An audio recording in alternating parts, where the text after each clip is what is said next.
dan juga Dr. Oni di acara HNI TV ini aja ya, sudah intisarinya sedang.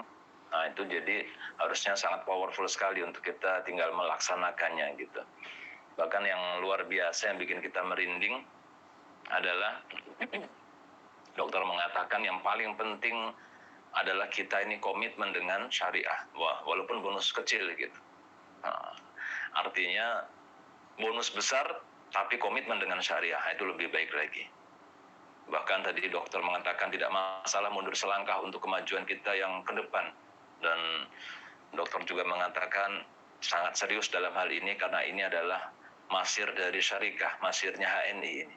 Ini kita membicarakan hari ini, kenapa penting sekali? Ini adalah membicarakan nasib HNI, Bapak Ibu sekalian. Karena kalau kita lihat sejarah, banyak perusahaan-perusahaan MLM pada masa-masa lalu yang tidak mengantisipasi hal ini, yang kita bicarakan saat ini, mereka menemui kehancuran. Ya, ada beberapa perusahaan MLM yang turun drastis, bahkan hancur ketika mereka mengembangkan, mengatur-atur jaringan, membuat grup-grup yang diatur oleh grup yang disebut dengan full matrix dan sebagainya, yang tujuannya adalah agar bisa menyerap bonus secara optimal, tapi pada ujung-ujungnya, pada hasilnya adalah muncul produk-produk dengan harga murah di pasaran. Ya, karena itu semua menggunakan rekayasa yang akhirnya banyak perusahaan yang tadinya meroket tinggi omsetnya, tapi kemudian hancur luluh ketika tidak mengantisipasi hal ini. Dan alhamdulillah Allah Subhanahu wa taala memberikan petunjuk bimbingan kepada kita pada hari ini, kita mampu mengantisipasinya dan kita mengadakan acara hari ini. Maka karena ini adalah masir syarikah, ini adalah masirnya HNI, kita penting sekali untuk hari ini memahami dan juga melaksanakan hal ini. Bapak Ibu sekalian, mimpi kita masih terlalu jauh kalau kita memahami visi dari HNI setelah kita menjadi pemimpin di industri, di pasar, ya, pemimpin pasar, di industri network marketing, industri penjualan langsung berjenjang. Kemudian kita mengembangkan misi yang lebih besar lagi untuk menjadi pemimpin dari pasar halal, dari industri halal dunia. Ya, Indonesia, subhanallah, itu masih jauh banget. Jadi ibaratnya kita ini baru berada di lembah, di gunung yang puncak tingginya itu akan kita capai, kita baru berada di sebuah lembahnya. Itu seperti itu. Tapi jangan sampai kemudian kita keenakan di lembah, bahkan rebutan tanah di lembah.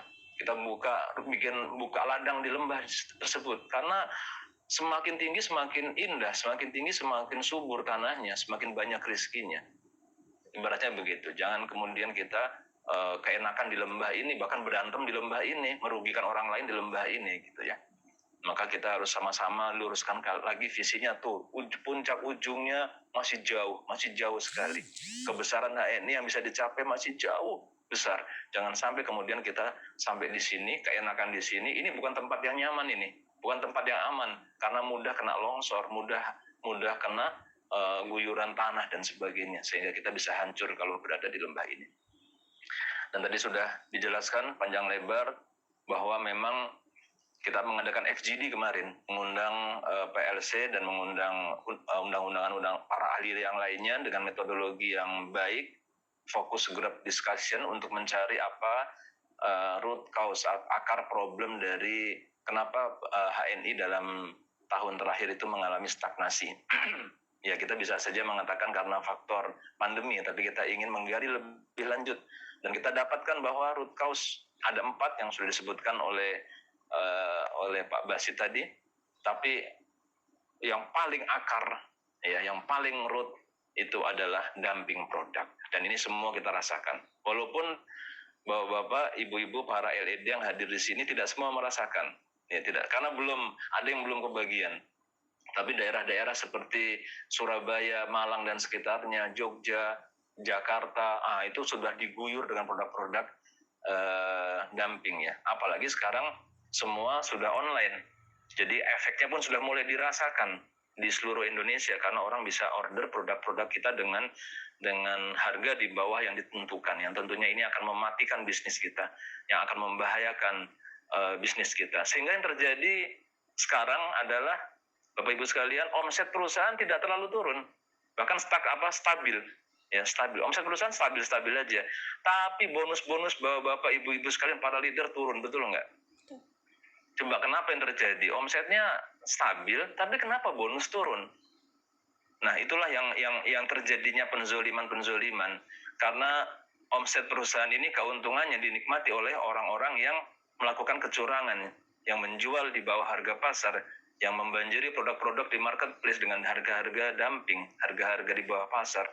Itu yang menjadi masalah. Di lapangan kita akan jumpai, kita susah prospek. Kita baru prospek, membanggakan, mensiarkan produk-produk HNI, ini MHS, ini extra food, harganya Rp60.000 kalau menjadi agen, kalau nggak agen sekian. Mereka bilang, Pak, ini kok saya coba googling ada di Tokopedia harganya Rp45.000. Bagaimana ini? Ya, habislah kita. Itu yang dokter bilang, kemudian bisa dibilang penipu ini. Penipu. Karena ulah-ulah demikian kita semua kena masalah. Sehingga saudara sekalian, ini menjadi hal yang sangat penting sekali, ya. Dan ini membahayakan yang tadi saya sebutkan, banyak perusahaan kemudian hancur, perusahaan kemudian gulung tikar karena tidak mengantisipasi hal ini. Maka ini harus kita perbaiki. Sehingga saudara sekalian, kita akan siap melejit dimulai dari Ramadan ini, dan nanti insya Allah habis Lebaran kita mau safari dakwah. Ini kabar gembira buat Bapak dan Ibu sekalian. Kita mau safari dakwah dengan menggunakan mobil. Mobilnya juga mobil yang ada syarat tertentu, ya, biar punya daya izah, punya harga diri. Nanti mobilnya dibungkus dengan stiker, pakai branding. Ada 3 tempat yang akan kita, 3 rute, Jawa, Sumatera bagian selatan, Sumatera bagian utara, insya Allah. Dan di setiap tempat kita mengadakan dua kegiatan. Yang satu leader meeting untuk siap membangkitkan para leader. Yang kedua adalah kita mengadakan bakti sosial atau santunan anak yatim di pesantren tempat yang HNI sudah marak. Nah, begitu ceritanya. Nah, Bapak sekalian, maka ini insya Allah akan diliput dengan media dengan sangat baik sekali. Pada saat itu kita akan menggesah semangat seluruh agen kita untuk HNI ini bangkit. HNI ini akan melejit ke depan, tapi dengan syarat kita sudah mampu memberantas produk-produk dumping di pasaran.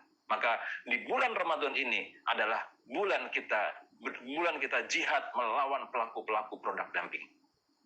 Momen jihad kita melawan, memberantas produk-produk dumping pada bulan Ramadan ini. Sehingga nanti insya Allah setelah Lebaran, tapi sebulan sekali barangkali nggak berturutan, kita akan melakukan safari dakwah seluruh leader dan manajemen. Kita akan keliling Indonesia untuk sebagai momen intilak titik tolak kebangkitan dan kejayaan HNI. Nah, maka ini menjadi penting sekali nih, di bulan Ramadan ini kita akan membuat sebuah momen, yaitu kita memberantas produk dumping. Nah, saudara sekalian, itu semangatnya yang tadi Dr. Mawardi sampaikan, idealnya. Yang saya sampaikan di awal itu semangatnya, tapi dalam prakteknya tidak semudah itu untuk melaksanakan. Nah, jadi tapi perusahaan sudah melakukan, dan insya Allah kita sudah tahu apa yang harus dilakukan, bahwa perjuangan ini untuk memberantas produk dumping ini harus dimulai dengan penguatan sistem, ya. Jadi kita harus menguatkan aturan, menguatkan sistem. Karena apa? Kita tidak melakukan serangan-serangan saja, tangkap proses. Karena sudah kita lakukan dan terjadi kickback balik. Ada somasi, ada segala macam yang sangat merepotkan dan membahayakan perusahaan. Ini yang terjadi, Bapak Ibu sekalian. Sehingga memang sistem kita masih belum lengkap, sehingga harus kita lengkapi. Maka pada saat ini nanti akan ada surat edaran, 2 surat edaran, dan ada 1 surat keputusan bersama antara DPS dengan manajemen, dan yang ketiga ada 1 SK. Ini semua tujuannya untuk mencegah membanjirnya produk dumping di pasaran. Kalau bisa memberantas dengan tuntas produk dumping di perusahaan. Nah, sehingga ini penting sekali, saudara sekalian. Baik, saya akan coba jelaskan. Ya, alhamdulillah yang akan saya jelaskan sebagian besarnya sudah dijelaskan oleh Dr. Mawardi, jadi sudah sangat ringan tugas saya. Dan nanti insya Allah habis ini adalah giliran Dr. Oni Syahroni untuk menyampaikan dalil-dalil tentang SK bersama secara syariah. Tapi sekalian, jadi yang kita lakukan yang pertama adalah kita sudah mencoba untuk mencegah penjualan produk-produk dumping di pasaran, ya, yaitu terutama di marketplace. Maka kemudian kita melakukan take down, sudah ribuan, bahkan mungkin sudah puluhan ribu produk yang di marketplace kita take down di Shopee, di Tokopedia sudah. Pada saat tersebut kita melakukan kebijakan bahwa menjual di marketplace yang kita larang keras itu adalah yang di bawah harga yang ditentukan. Maka kita setiap ada yang menjual di bawah harga, kita suratin, kita bikin pemberitahuan kepada marketplace bahwa produk ini di bawah harga pasar, maka dia men-take down. Nah, ini tidak serius, kita tidak mudah gitu, karena hilang muncul lagi,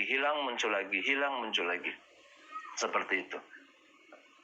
Gampang saja, sudah dia di take down, hilang, bisa muncul lagi, menggunakan didaftarkan baru. Dan marketplace juga dia tidak bisa berbuat banyak, dan ini sudah dialami oleh juga lalu puluhan ribu mungkin kita take down, begitu ya, nggak berhasil. Sehingga satu-satunya cara adalah kita melarang total penjualan produk-produk HNI di marketplace. Itu yang kita lakukan. Ya, karena memang ini sesuai dengan ketentuan hukum positif. Peraturan dari Kemendak nanti akan secara detail dibacakan oleh tim, bahwa memang kita ini harus hanya menjual lewat jalur distribusi yang kita miliki secara network marketing atau agen stok, begitu. Memang nggak boleh kita jual di marketplace, ya. Maka surat edaran yang pertama adalah berkaitan dengan larangan kepada agen untuk menjual di produk marketplace. Dan yang kedua, larangan juga kepada agen menjual produk itu kepada saluran distribusi. Kalau jual kepada konsumen langsung boleh. Bapak Ibu punya toko di depan rumah, produk kita dijual boleh, karena yang membeli adalah konsumen akhir.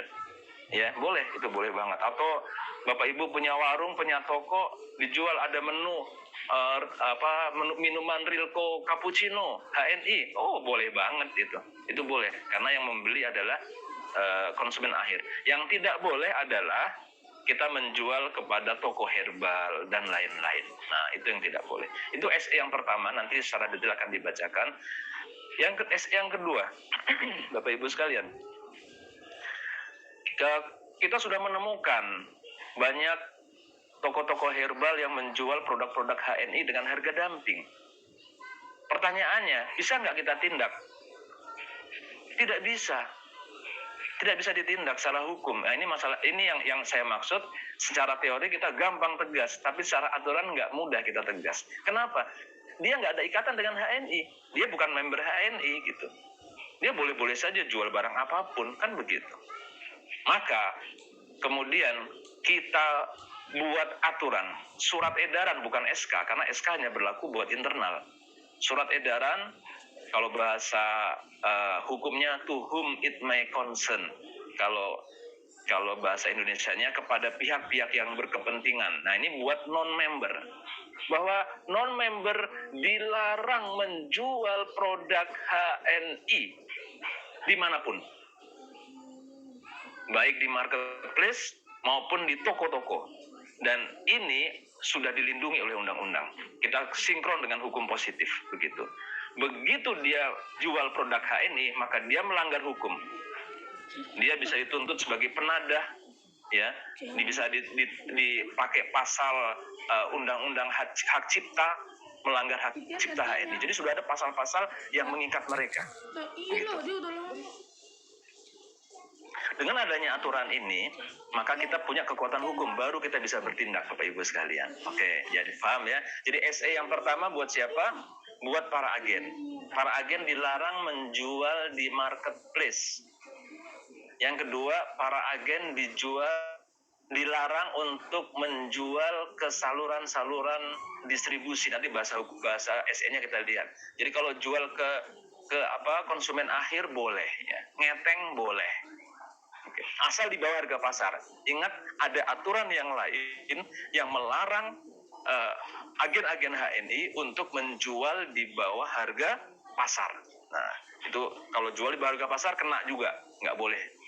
Apalagi kita LED nih, semua sudah bersumpah. Dan di antara sumpah kita adalah tidak menjual produk HNI dengan harga yang di bawah yang ditentukan. Oke, yang kedua, SE yang kedua adalah larangan buat orang umum. Bahwa dia dilarang untuk menjual produk HNI dimanapun. Baik itu di marketplace maupun di toko retail non-agen, non-member. Nah, sekarang misalnya contoh, ada toko herbal. Dia nggak bisa kan jualan HNI. Bisa nggak dia jadi agen dulu? Dia jadi agen dulu, atau bahkan jadi agen stok, kemudian jual produk HNI. Bisa, boleh. Tapi begitu dia menjadi agen, dia terikat hukum bahwa dia tidak boleh menjual di bawah harga agen.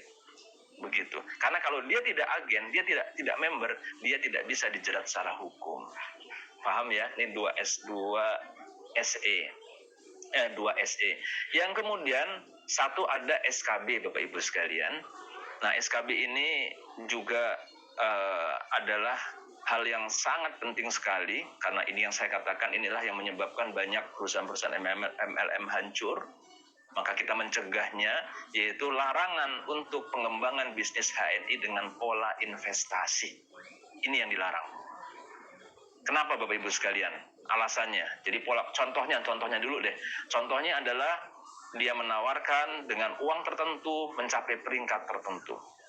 Anda invest 200 juta, maka Anda menjadi LED. Anda invest 80 juta, Anda menjadi ED. Nah, ini seperti bahkan mungkin lebih dari itu. Itu dilarang Bapak Ibu sekalian. Kenapa? Alasan pertama adalah yang sudah dijelaskan oleh Dr. Mawardi, saya nggak usah ngulangi lagi, nanti secara syariah itu akan disampaikan oleh Dr. Oni Syahroni. Hanya saja saya menyampaikan dari faktor yang lain, Bapak Ibu sekalian. Ini kita sekarang sedang lagi tren tentang binomo option. Sudah menjadi terdakwa, yaitu ada Indra Kents, ada Dodi Salmanan, bahkan yang lain-lainnya yang terikatnya menjadi terdakwa semua. Dan hartanya disita, kena TPPU ya, tindak pidana pencucian uang dan lain-lain. Nah, ini muncul Bapak Ibu sekalian yang sudah lagi tren di masyarakat. Bapak Ibu sekalian, coba kita bayangkan kalau ternyata pola-pola investasi ini banyak dilakukan oleh agen HNI. Maka dikatakan bahwa flexing atau iming-iming itu kan bisa dengan gaya hidup, kekayaan, tapi bisa juga dengan pencapaian prestasi. Bahkan bisa dengan sedekah. Ingat nggak siapa itu Indra Kents? Dia ngomong, saya yang penting sedekah gitu. Saya sombong, saya flexing, tapi barangkali dengan saya sedekah Tuhan mengampuni saya. Ketika saya sombong, saya sedekah, oh Tuhan ampuni. Saya sombong lagi, saya sedekah lagi, Tuhan ampuni. Katanya begitu kan. Tuhan juga bingung akhirnya, ini mau dihukum apa enggak, karena sedekahnya banyak begitu. Jadi sedekah yang sudah disampaikan dengan sangat baik oleh Dr. Mawardi tadi juga ketika tidak pada tempatnya itu membahayakan. Nah, HNI bisa kena Bapak Ibu sekalian. HNI bisa kena. Kenapa? Ketika kita mengembangkan pola investasi nanti, dan sudah terjadi. Ada orang yang mengatakan, saya sudah invest 150 juta, 200 juta. Oke, benar sih yang dijanjikan bahwa saya menjadi ED, menjadi LED. Tapi habis itu kok bonusnya 0. Penipuan ini HNI. Dia akan melaporkan Bapak Ibu sekalian, melaporkan ke Mendak, melaporkan kepada APRI dan sebagainya. Masya Allah. Dan dikaitkanlah ini sejenis dengan binomo ini, sejenis dengan Indra Kents ini. Wah, habis kita Bapak Ibu sekalian. Akan muncul kekecewaan, akan muncul masalah-masalah. Maka benar-benar pola investasi ini apapun juga tidak boleh. Nggak boleh menjanjikan peringkat tertentu, menjanjikan omset tertentu, tidak boleh. Memang nggak begitu kita. Peringkat dan omset berdasarkan kerja. Maka itulah kemudian dibuat SKB bahwa pola-pola penawaran secara investasi apapun juga itu adalah dilarang. Dan kalau ketahuan ada saksi yang mengatakan bahwa menjumpai ada leader kita yang menawarkan dengan pola investasi, maka dia akan bisa terkena hukuman, dan sudah ada nanti apa hukuman yang diberikan. Hukuman diberikan itu karena ini penting sekali, harus dicegah, maka hukuman yang diberikan sampai hukuman maksimal. Tentunya melihat kepada kadar ya, nisabnya dan intentionnya, niatnya, motivasinya. Tapi hukuman yang bisa diberikan adalah sampai pada hukuman maksimal. Nah itu SKB yang kedua, yang akan ada SE 2 buah, kemudian 1 SKB, dan yang ketiga, Bapak Ibu sekalian, aturan ini dibuat sebaik mungkin tidak akan terlaksana kalau perangkat-perangkatnya itu tidak cukup, tidak memadai. Maka kita SK yang ketiga ini karena internal disebut dengan SK, ini menyiapkan perangkatnya. Nah, perangkat yang bisa menindak dan menghukum, ya, mencegah, menindak dan menghukum pelaku-pelaku yang melakukan kesalahan selama ini adalah kode. Ya, selama ini adalah kode. Kode adalah gabungan antara manajemen dengan leader. Nah, di sini nggak boleh leader menghakimi leader, nggak boleh itu.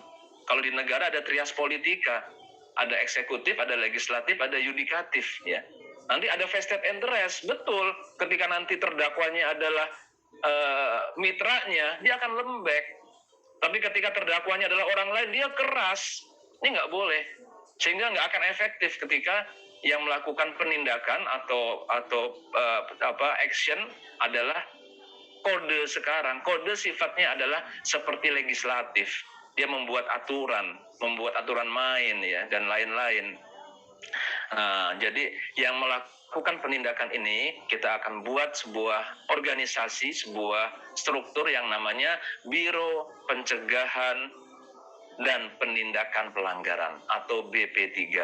Yang sekarang sudah bekerja, yang dulu namanya BP2, dan sekarang sudah dibuat powerful. Alhamdulillah Bapak Ibu sekalian, dalam 2 pekan terakhir BP3 sudah kerja keras, sudah melakukan tangkapan-tangkapan, sudah melakukan mem-BAP banyak kasus penjualan di bawah harga pasar. Alhamdulillah sudah ada bukti-buktinya, sudah ada berita acaranya, ya, tinggal kita nanti lakukan hukumannya ya kepada mereka. Baik internal maupun eksternal itu sudah kita dapatkan, dan memang ketika kita telusuri, ini perhatikan, memang seluruh tangkapan ketika kita telusuri itu berkaitan dengan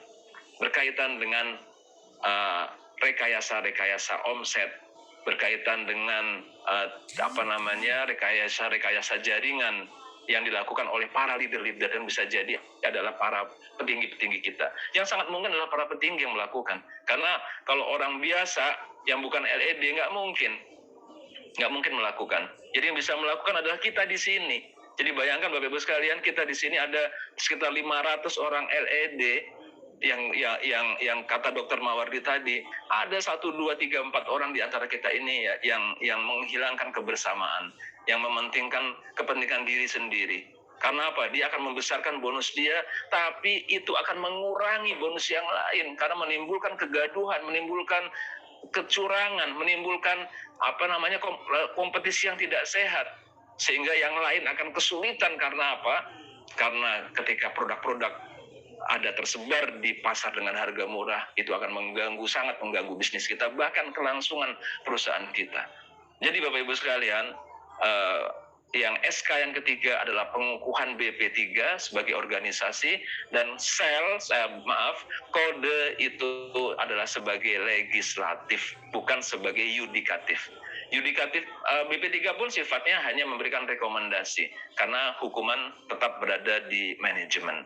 Mungkin begitu, waktu sudah sangat mepet, saya tidak ingin berpanjang lebar, langsung pada